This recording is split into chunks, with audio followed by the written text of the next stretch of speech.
Hey there, this is Trucker Wayne with Driver Solutions. Over 25 years, and they've helped over 25,000 individuals get their CDL.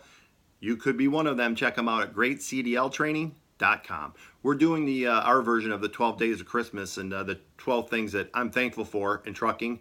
It's a pretty easy list because I love trucking so much, but the first one is traveling. When I got into this business 5 years ago, and I started soloing right around this time too, what was great was I knew I wanted to travel. I've already traveled a lot. I was in the Navy and then doing the hospitality thing. I traveled a lot, but I never realized until after the first year, I got my first year in, how great traveling would truly be truck driving. I'm going to tell you a little story about traveling too, because I had about 3 years in. I was running through Christmas. I personally love to run. Christmas Day is the best. The way stations are closed. Christmas Eve, I was at Central Oregon's yard in Redmond, right?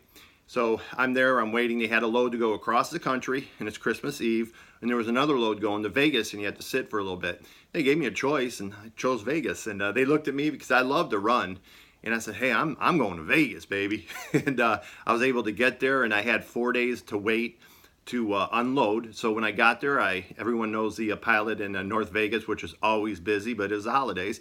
Got my spot, went to Vegas.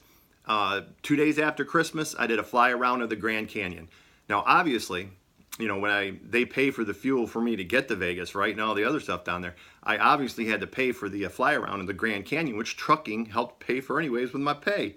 So when I first got into the business, I wasn't expecting things like that. But if you're diligent there and you start to think about where would I like to go, another example is when I delivered in Vancouver Island and I took the ferry over to Vancouver Island. I tell you what, I thought, wow, I'd love to spend some time on this island, spend 4 or 5 days, but you know, with the ferry and everything, I wasn't able to, but I could spend some time in Canada, take some time off there. So this is Trucker Wayne with Driver Solutions with a positive path to trucking success. Check my Facebook page out at Trucker Wayne, and I'm out.